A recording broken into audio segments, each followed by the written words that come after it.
Сау емес арақатынастың жеті белгісі.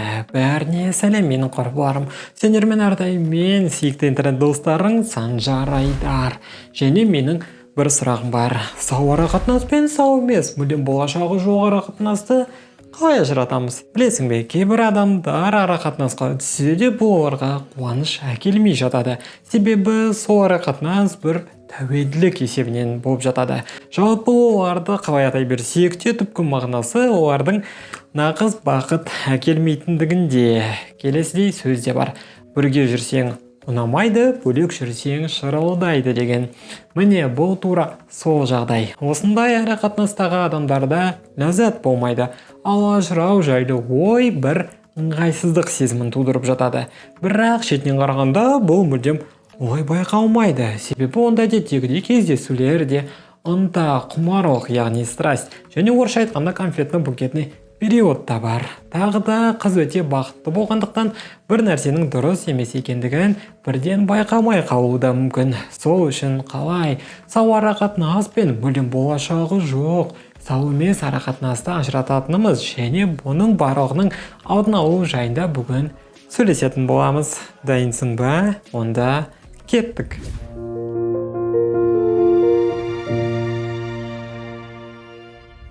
Бірінші, орынсыз қызғаныш. Менің ойымша бұл сау емес арақатынастың ең алғашқы белгісі. Ол тек жігітке ғана емес, сенің өзіңде де байқауы мүмкін. Мойындайықшы, қалайсың ғой? Оның ана телефонын ашып алып, кімге не жазғанын біліп алып, қандай қыздарға лайк басқанын қарап алу үшін артынша жігітіңнің сау жерін қалдырмай, оның быт-шытын шығаратындай. Сөйтіп келесіде бөтен қыздың көтіне лайк баспай тұрып жігіт 10 рет ойланатындай. Және мен сені жақсы түсінемін. Бұл реакция қалыпты нәрсе, бірақ бұл сау арақатынас белгісі емес. Жақсы арақатынаста адамдар бір-біріне сенімділік таныту керек. Түсінесің бе құрбым? Орынсыз, себепсіз қызғаныш жалғаса берсе, онда сенің ойыңда ана Есуа сені міндетті түрде алдап кетеді деген ойды тудыратын болады. Жігіт те тура солай. Сен оның досымен амандасып қалғанның өзінде қызғаныш білдіре беретін болса, бұл дұрыс емес нәрсе. Егер алғашқы уақытта қызғаныш бір әзіл ретінде қабылдана бастаса, мысалы, жігітке саған бәрібір болмай, ол сені жоғалтып алуға қорқады дегендей. Уақыт өте келе ерте ме кеш пе барлығы өрши түсетін болады. Ол бір тиранға айнала бастап, саған өзінің заты ретінде қарай бастайды. Міне сол кезде саған мүлдем күлкілі болмайды.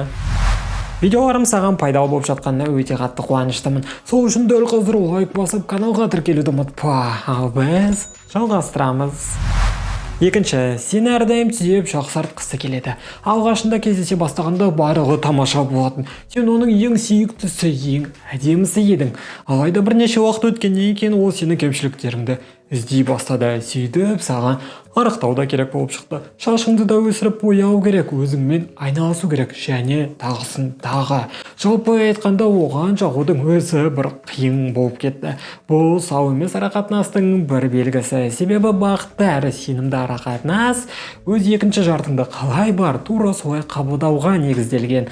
Ал бірінші жағдайда жігіт сені әрдайым басқалармен салыстырып, кемшіліктеріңді бетіңе басуға асығады.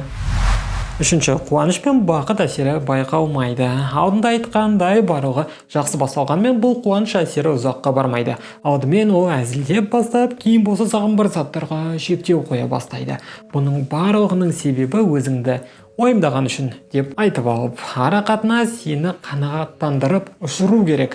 Қайта қанатыңды бір қысқартқандай сезім әкелмей, өз еркіңнен айырғандай. Ал егер бұл нәрсе ұзақ уақытқа созылып кетсе, онда сенің ішіңде бір ыңғайсыздық, шаршау және депрессия белгілері көріне бастауы мүмкін. Неғұрлым бұл нәрсе ұзақ болса, соғұрлым бұл арақатынастан шығу қиындап кетеді. Төртінші, сен мән-жайды дұрыстап біле алмайсың. Міне, сен барлығын ой елігінен өткізіп, жігітпен бірге арақатынастың басын ашып алғың келеді. Жақсы ой ғой, иә? Әрине, бірақ сенің әр айтқан сөздерің мен күмәндарың бос ауаға айтылып жатқандай. Кімнің кінәлі, ал кімнің кінәлі емес екенін анықтаудың өзі бір үлкен мәселе болып кетті. Түбінде, егер сен осының барлығын шешемін деп, одан сайын қиын мәселелерге тап болып жатсаң, онда бұл сау емес арақатынастың төртінші белгісі.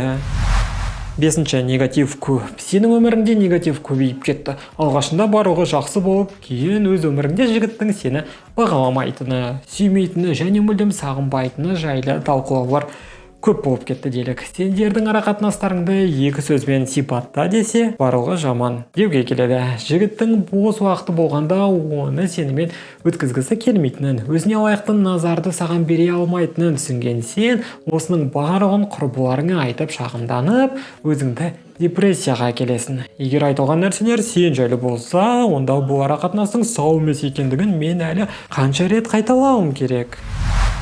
Алтыншы, оның көңіл күйі жиі ауысады. Сенің жігітің жалпы өзін бір түрлі ұстап кеткен кезде, біресе оның көңіл күйі жоғары болып, ол бір орында отыра алмайды.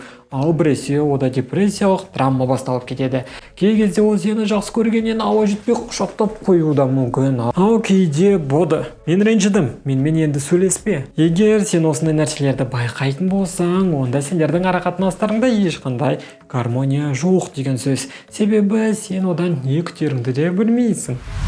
Жетінші, бопсалаумен манипуляция құлшынысы. Егер сен осындай бір арақатынасқа тап болып қалсаң, онда осылардан шығып кету бопсалау мен манипуляция кесірінен қиынға соғады. Ал егер сендердің арақатынастарыңның енді ғана басталып, көзге кішкентай болсын қауіп-қатер байқала бастаса, онда отырып ойлану керек. Себебі олар үлкен бопсалауға айналып кетуі мүмкін. Әсіресе жігіт өз ашуы мен эмоциясын қолында ұстай алмайтын болса. Ал бүгінге осы.